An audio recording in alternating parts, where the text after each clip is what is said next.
Salut copain, ça joue bien. Tu sais, au début, il y a moins 12 000 ans jusqu'à plus ou moins de 10 000 ans, quoi, avant la sédentarisation. Je dis moins 12 000 parce qu'avant on était nomades, chasseurs-cueilleurs, on ne sait pas trop, on ne sait pas trop, mais ça devait être déjà la même chose sur les croyances. Les gens ils étaient animistes, comme ils sont en Afrique. Encore aujourd'hui beaucoup, ou même ici en Thaïlande aussi, derrière le bouddhisme. L'anémisme, c'est que tu crois aux esprits. L'esprit du feu, l'esprit de la forêt, l'esprit de la plaine, tout ça, quoi. Mais aussi le lion. Un lion est doté d'un esprit, pas l'esprit des lions qui dirige tous les lions, quoi. Mais le lion, la lionne, chaque individu est doté d'un esprit. Un oiseau est doté d'un esprit. Un être humain, un individu est doté d'un esprit, quoi. Et ça, c'est ce qu'on appelle l'anémisme, machin et tout. Et ça, c'est ce qui régnait au début de la sédentarisation. Voilà, alors il y avait les esprits du monde invisible, l'esprit de la forêt, l'esprit des machins et tout, puis il y a les esprits du monde visible, bah, les animaux, les oiseaux, enfin, les êtres humains, quoi. Et ils cohabitaient, ils croyaient à ça. Après, quand arrivait la sédentarisation, à peu près moins de 10 000, c'est là qu'a commencé à se créer les villages, c'est là qu'a commencé à se créer une autre façon Tout ça, c'est de la religion, c'est des croyances. D'autres croyances sont arrivées.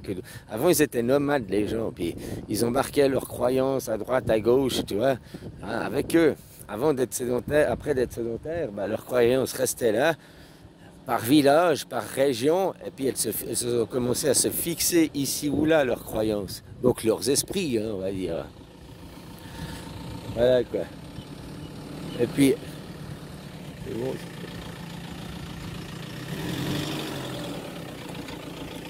Et puis, c'est là qu'est arrivé le polythéisme, à la fin des... Quand la sédentarisation, après 2500 ans, après, ça fait moins de 7500 ans, gros.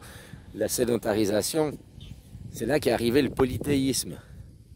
Et c'est là qu'est arrivé Horus le Grand, que je te parle de la démocratie directe. Pour moi, hein, Horus le Grand, c'est un voyageur qui est venu d'Amérique du Sud, puis qui est venu en Afrique, quoi. Alors bon, après, voilà, quoi. C'est pas le Horus d'il y a moins 5000 ans en arrière, le Horus qui est dessiné sur les pyramides, hein. Moi, je parle de Horus le Grand, 7500 ans en arrière, qui est la base de la démocratie directe et la base de la démocratie, de la Landsgemeinde. Parce que justement, les gens avant, comme je te disais, ils croyaient aux esprits, les esprits dirigeaient. Alors avant, c'était même l'esprit de la forêt, les esprits invisibles contrôlaient, dirigeaient, étaient plus forts que les esprits les esprits des animaux étaient plus forts que l'esprit des individus. Après que d'arriver la sédentarisation, puis arriver le polythéisme, bah, c'est sur 2500 ans, ou peut-être un peu même plus, hein, que s'est passé ce changement, où les esprits de l'invisible, l'esprit de la forêt, n'ont plus d'importance dans le village, puisqu'il n'y avait plus que les esprits du village. Même l'esprit des animaux, machin et tout, n'a plus été respecté. Tu vois, avant, dans l'ordre des esprits, l'esprit de la forêt, l'esprit de la nature, des rochers du monde minéral végétal était plus fort que l'esprit du monde animal qui régnait. Puis l'esprit du monde animal était plus fort que l'esprit de l'humain. Les esprits des humains, c'était les plus faibles, hein, enfin, voilà, bon, bref. Puis après qu'arrive la sédentarisation, c'est là que ça a changé avec le polythéisme. Ils ont commencé à plus croire à les esprits, puisqu'ils étaient en village, machin et tout. Donc ces esprits, ils ont commencé à plus croire parce qu'à se rendre compte qu'ils n'avaient plus... C'est pas qu'ils n'avaient plus, c'est que ces croyances, c'était des croyances, que ça n'avait pas autant d'importance qu'ils y croyaient, quoi. Ah, l'esprit de la forêt, ah ben non, on va plus en forêt, on est en plaine, blablabla. L'esprit de la forêt vient plus, on n'y croit plus. Oh, l'esprit de... Oh, les lions, maintenant qu'on chasse les lions, on tue les lions. Maintenant qu'on élève les animaux aussi. Avant, ils chassaient. Maintenant qu'on élève les animaux, donc l'esprit des cochons, des sangliers à l'époque, hein, voilà, l'esprit des poules, l'esprit des... Ben, vu qu'ils ont commencé à le dominer, à le maîtriser par l'agriculture, l'esprit des animaux, c'est ça qui a fait aussi changer que Bon, comme arrivé le polythéisme. Quelle est la différence entre le polythéisme et les esprits? Eh ben, le polythéisme ne croit plus aux esprits de la forêt, enfin il y croit toujours, mais ce qui, pour dominer la société, c'est l'esprit humain seulement. C'est ça le polythéisme. C'est pas croire aux dieux, pas croire aux esprits, justement. Ça, c'est l'animisme. Croire aux, hein, ceux qui sont religieux, qui sont catholiques, machin, musulmans qui croient aux dieux imaginaires assis sur un nuage, eux, ils sont animistes, dans le fond. Ils croient qu'il y a un monde invisible qui est supérieur au monde visible.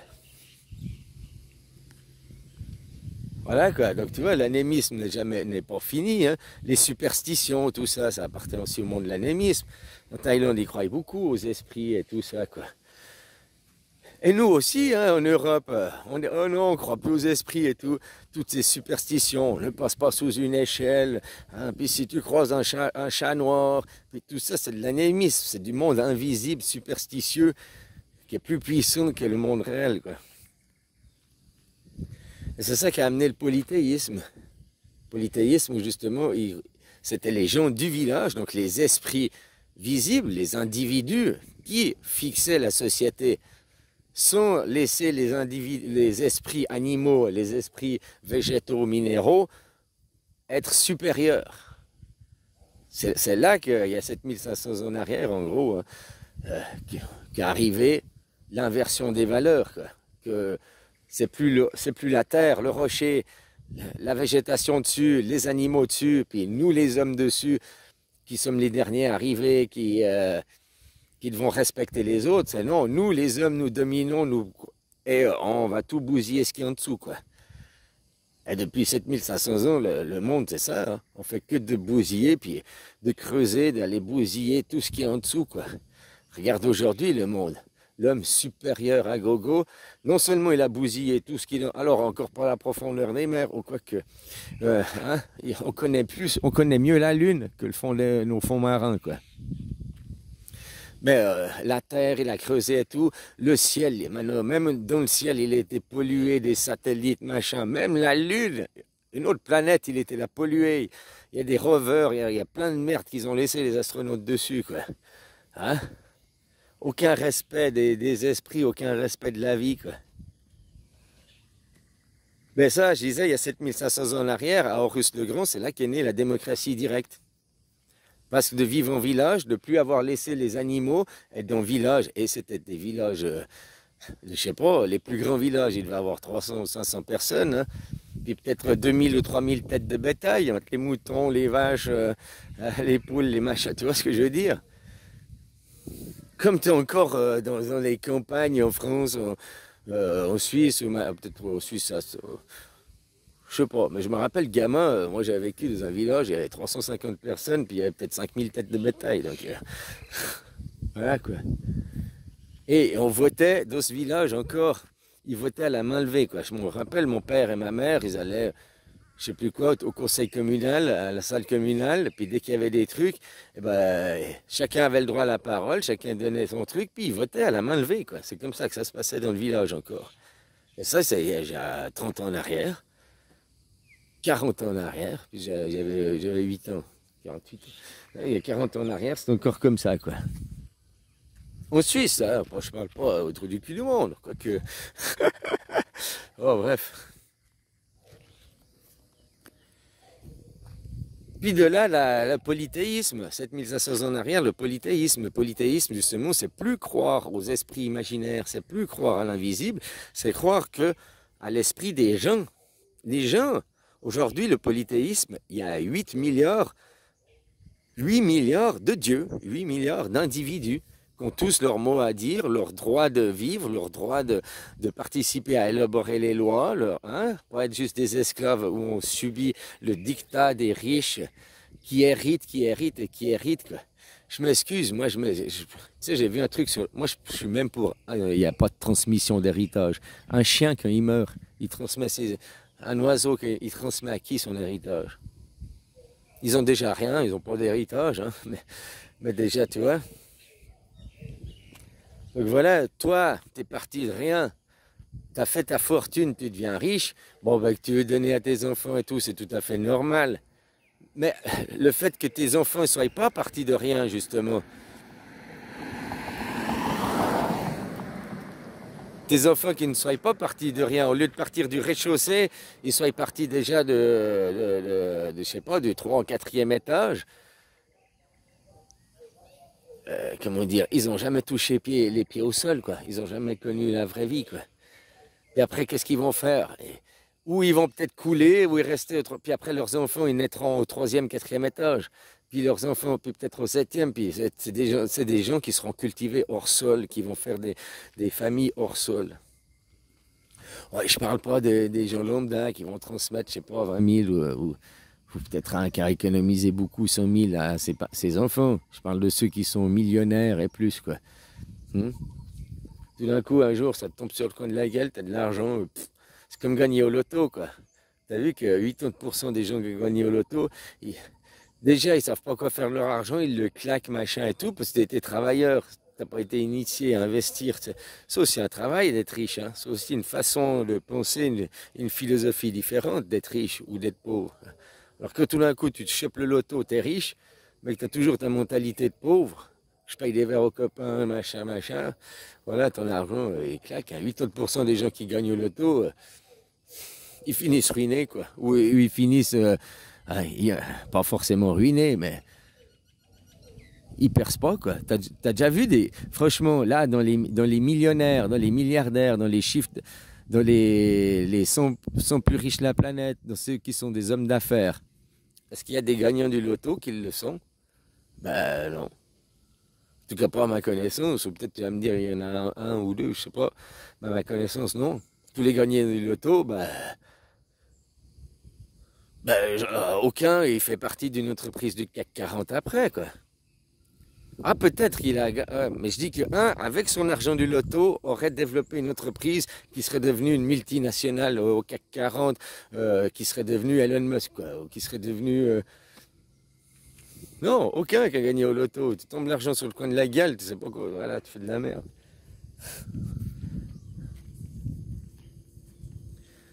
Donc voilà, puis après je te disais, il y a moins 7500 ans, il y a moins 5000 ans, c'est là qu'il a commencé à arriver les pyramides, machin. Ils étaient toujours dans un esprit polythéisme. Il y a 7500 ans en arrière, c'était la base du polythéisme, c'était là, toi, c'était transformation dans le polythéisme. Après, ça s'est transformé pour arriver au monothéisme. Parce que du polythéisme, au lieu d'accepter que tout individu était égal et tout individu avait les mêmes droits, les mêmes chances et les mêmes opportunités, c'est là qu'ils ont créé justement des fortunes, des richesses et fait des enfants hors sol. Et c'est ça qui a mené petit à petit dans le polythéisme à des guerres, à créer des religions, à regrouper les gens, des individus sous une bannière, la chrétienté, l'islamisme, une religion, pour après avoir un prétexte d'être ensemble pour aller combattre les autres. Combattre ou évangéliser. Nous allons évangéliser le village à côté, nous allons... et s'ils ne veulent pas s'évangéliser, on les massacre, on les bute. C'est ça après que c'est devenu la dérive, la dérive. Ah, le polythéisme, oui, mais tu dois avoir le même polythéisme que moi, quoi. Et puis aujourd'hui, on parle de monothéisme. C'est entre guillemets, il y a 3 religions qui parlent du même Dieu, hein, donc c'est polythéisme. Si on veut aller, pas polythéisme au sens les individus comme il était à la base du mot polythéisme, mais polythèse, il y a plusieurs thèses, il y a plusieurs points de vue sur un même Dieu, quoi. Puis après, ils font quoi avec ça, les musulmans c'est juste des prétextes pour se faire la guerre. Se faire la guerre, parce que toute fortune, toute richesse, c'est acquise depuis 7500 ans en arrière, depuis que le polythéisme, ils ont été pour vouloir évangéliser. C'est là, ils faisaient la guerre. Ceux qui étaient d'accord, machin, ils faisaient du business et ils devenaient associés, puis ceux qui n'étaient pas d'accord, ils pillaient les ressources, voilà, machin. Puis ils venaient les fortunes, ils les ont fait comme ça. C'est toujours le même principe aujourd'hui entre les 3 religions. Il y a 4 religions dominantes, le bouddhisme, les juifs, les islams et les chrétiens. Je parle dominant, pas le détail. Hein. Eh ben, il n'y en a que 3 qui font la guerre. Les musulmans, les bouddhismes, ils font pas la guerre. Ils font pas la guerre, les bouddhistes. Tu faisais même la guerre d'Indochine, c'est les chrétiens qui sont venus pour faire la guerre ici. C'est chaque fois les chrétiens ou même les musulmans maintenant en Thaïlande qui fait la guerre à la Thaïlande. Les musulmans au sud de la Thaïlande, c'est les musulmans. Ils veulent leur indépendance, ils veulent là, non, on n'est pas thaïlandais, on veut pas être bouddhiste, on veut notre terre, on veut notre indépendance, on veut nous détacher de ce pays.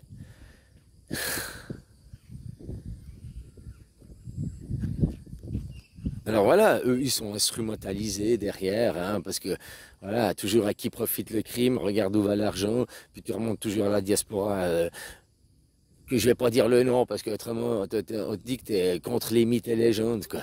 Hein. Tu vois ce que je veux dire, quoi. Voilà. Cette diaspora qui est en train de tomber, même mondialement, parce que mondialement, ils soutiennent, ça déclare, même mondialement, ils soutiennent... un État sans frontières, génocidaire. Enfin voilà quoi, ça c'est dingue en plus. Un État sans frontières. Et tout le monde dit, mais cet État a le droit de vivre, cet État a le droit d'exister. Mais il n'a même pas de frontières cet État. Ça veut dire que si on prend depuis 1897 les traités, les accords sionistes qui ont été faits, machin, pour récupérer une terre... là-bas, je ne vais pas dire les noms, ce que je voulais dire, je sais pas quoi. Je veux dire Palestine, ils vont me dire c'est pas la Palestine, blablabla. Je veux dire là-bas, ils veulent récupérer des terres là-bas depuis 1897. Donc 1997, maintenant 2027, 130 ans quasiment, ils n'ont toujours pas récupéré un seul bout de terre. On parle d'un État palestinien, on ne parle pas d'un État israélien. On parle des reconnaissances d'un État de Palestine, on ne parle pas des reconnaissances d'un État d'Israël. Donc quand la Palestine sera reconnue, quelles seront les frontières d'Israël? Où Israël posera son cul, son parlement, pour dire ici c'est chez moi. On reconnaît la Palestine, on ne reconnaît pas Israël. Donc tous les colons sont... Si on reconnaît la Palestine, ça veut dire que tous les colons et toutes les terres qui sont israéliennes sont des terres illégales et illégitimes, et que tous les colons peuvent se faire expulser, puisqu'ils ont acquis des terres par la force, la violence, et puis ils disent que ces terres appartiennent à un État qui n'existe pas. C'est comme moi si je viens chez toi, puis je dis c'est chez moi. Pourquoi? J'ai fait caca là, t'as vu? J'ai mis le drapeau. Voilà, ça prouve que c'est chez moi. Ouais, mais tu viens d'où? Ben, je viens de la Lune, je viens de la Lune. Paf, je représente l'état de la Lune. Moi, je suis la Lune. C'est la même chose, Israël, c'est un État sans frontières. C'est pas un État déjà. C'est des mercenaires. Parce qu'il n'a pas de frontières. Donc, c'est des militaires, des mercenaires qui s'approprient des terres, qui font la guerre pour s'enrichir et devenir riches, comme Zelensky, quoi. Zelensky détourne 50 millions de dollars par mois au minimum pour sa fortune personnelle. Hein. Juste pour lui, hein, je parle même pas pour les autres amis et tout, quoi. Les généraux et tout, quoi. T'as vu en Afghanistan, quoi, j'avais vu ça, quoi. En Afghanistan, sur les 4 milliards et demi qui ont été épuisés, machin et tout, seulement 800 millions ils sont arrivés en Afghanistan, et sur ces 800 millions, ils ont tout l'argent était quasiment donné qu'aux généraux de guerre. Ils se sont construits des villas somptueuses, des palaces avec 25 pièces, machin, Ferrari, où ils ont viré les gens qui étaient là hein, pour construire les palaces, leurs maisons, quoi. Avec tout l'argent qu'ils ont pris du détournement de la guerre, au lieu de construire des hôpitaux, des écoles. Mais ce qui est bien, c'est que ces gens, ils se vendent eux-mêmes. Et après, ils sont répertoriés, puis il n'y a qu'à venir. Bon, ben, merci d'avoir construit une jolie maison. Ben, ça va faire un Sénat maintenant. Puis ça va faire un Parlement. Puis toi, tu dégages, quoi. Voilà, c'est aussi simple que ça, quoi. Alors voilà où l'on est aujourd'hui, à se battre pour toujours de l'anémisme des dieux imaginaires. Des dieux imaginaires. Moi, je suis là pour réinstaurer le polythéisme. Mais le polythéisme de Horus le Grand, la Landsgemeinde, Celui où on vote les lois, tout le monde, la vraie démocratie, la démocratie directe, la seule et unique démocratie, quoi. Autrement, c'est de l'escrocratie, hein, c'est de la pipocratie en France. C'est de l'escrocratie, c'est de la pipocratie. C'est en tout cas pas une démocratie. Et la France, c'est même pas un État souverain, quoi. Il fixe pas sa monnaie, il fixe pas ses lois, quoi. Voilà. Donc c'est l'Europe à qui il faut s'attaquer. Si maintenant les Allemands, les Italiens, les Espagnols, les Français, vous vous alliez. Déjà en France, vous n'arrivez pas à avoir une union française, mais tu vois. Mais s'il y avait une union européenne pour dégager von der Leyen et tous ces gens du Parlement, puis pour mettre la Constitution et une démocratie directe, ils ne feraient pas long feu, ces gens. Ils ne feraient pas long feu. C'est comme là, au mois de septembre, vous deviez faire des grèves générales. Rien du tout, parce que c'était organisé par l'Élysée. Mais si vous faisiez une vraie grève générale sans manifester dans la rue, mais même si vous voulez le faire, faites-le, je ne peux pas vous interdire. Mais moi, c'est pour éviter la violence que je dis restez à la maison, action restez à la maison. Même si vous faisiez une vraie grève générale, en 4 jours, Paris est tombé. Donc ton gouvernement est mort. 4 jours de grève consécutive. Ils sont obligés de se mettre autour d'une table et discuter. Ils n'ont plus d'argent, ils n'ont plus rien. Et ils ne seront plus soutenus par la communauté internationale non plus après 4 jours. Ça, il faut juste le faire 4 jours. D'une vraie grève générale.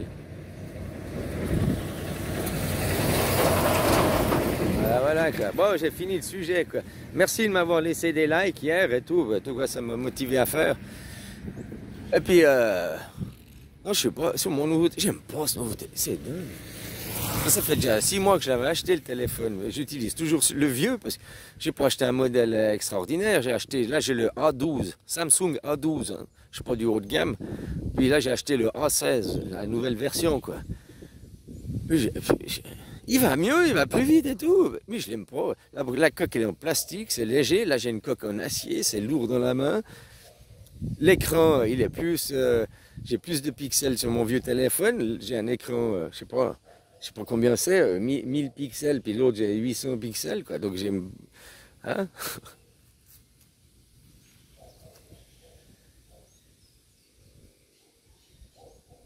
Et puis j'ai vu aussi sur des, j'ai vu surtout des miniatures de vidéos entre mes deux téléphones.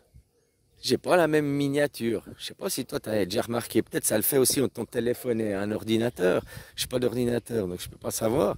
Mais j'ai vu quand je vois Pages ou d'autres, je pensais à Pages parce que j'ai encore vu ce matin, la miniature qu'il y a sur mon nouveau téléphone et la miniature qu'il y a sur le vieux téléphone, c'est pas la même miniature. C'est vraiment deux photos différentes, quoi. Alors je sais pas si c'est lui qui va faire la miniature ou bien si c'est un algorithme qui fait la miniature. Là, c'est une miniature qu'il a l'air de faire puisqu'il met son nom et tout. Mais c'est pas la même. C'est pas la même. C'est ça qui est dingue, quoi. Par contre, le contenu de la vidéo, c'est la même. Hein. C'est la même, c'est les mêmes. Ça, j'ai regardé. Je me suis dit, est-ce que c'était pas le même contenu? C'est les mêmes minutes, c'est la même chose. Ça parle tout la même chose, quoi. J'ai déjà fait la comparaison il y a quoi, 2-3 mois en arrière. Parce que j'avais remarqué ça, quoi. Puis avec d'autres chaînes aussi, c'est pas les mêmes miniatures, quoi. C'est dingue, ça. Bon, allez, bisous.